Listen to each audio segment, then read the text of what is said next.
groups, Iowa State and Purdue.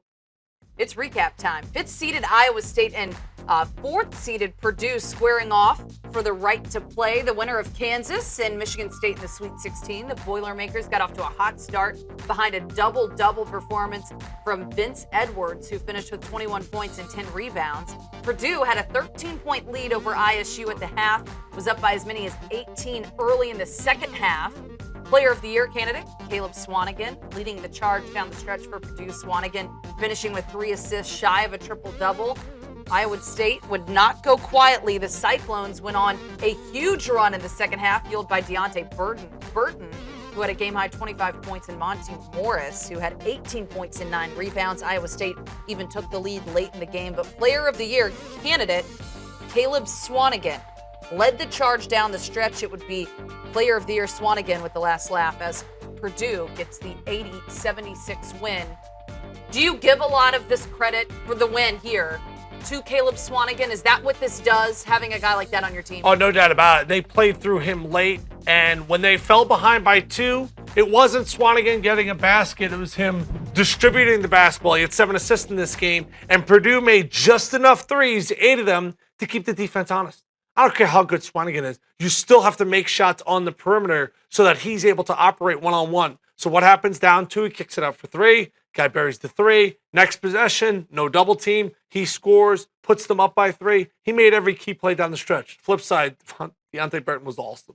Left-handed, strong, attacked the basket. This was an awesome, not good, not great, an awesome college basketball game. Both teams were competing. Iowa State fell way behind by double figures. They fought back, got back in this game, and when they took the lead by 2, you had to be thinking, all right, one stop, one key stop. If we're able to get the ball with the lead, we're going to win this game. Laura, they never had the ball the entire game with the lead. They had the lead. Next possession, Purdue hits a 3.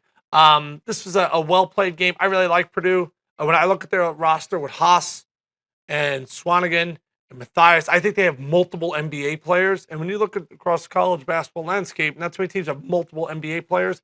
They're a dangerous squad. They need help. They were outed early in the Big Ten tournament.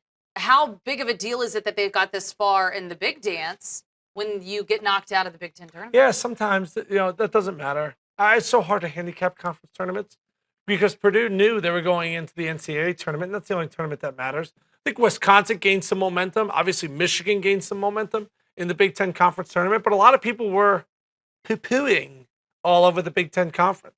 It's first Sweet 16 appearance for this team since 2010. How big of a deal is that for their program? It's big because Matt Painter, when he got there, they sucked, okay? And he was able to sell the dream of building the program back. And he got guys like Juwan Johnson and Robbie Hummel and Etuan Moore and Scotty Martin. They come to West Lafayette, and they have a great team. Unfortunately, Hummel blows out his knee a few times, or else that's a team that I believe wins a national championship. They weren't able to get over the hump then, and then he had a little bit of a lull. Because what happens is when you recruit studs like that, other kids don't want to go to school there because they don't want to sit behind. Sure. So what happens is when they graduate, you got to start all over again. And, A.J. Hammond's had some nice years there, but now the train is rolling. It's all because of Swanigan, who, if you don't know the story, really dealt with a lot of adversity throughout his life. Not only is he an outstanding player, he's got over a 3.0 in the classroom. So he was great down the stretch. I love the fact that he's unselfish. And I was saying this during the game. If I'm a GM, I don't take him as a top 5 pick. But 5 through 12, I think he's the modern-day center in the NBA.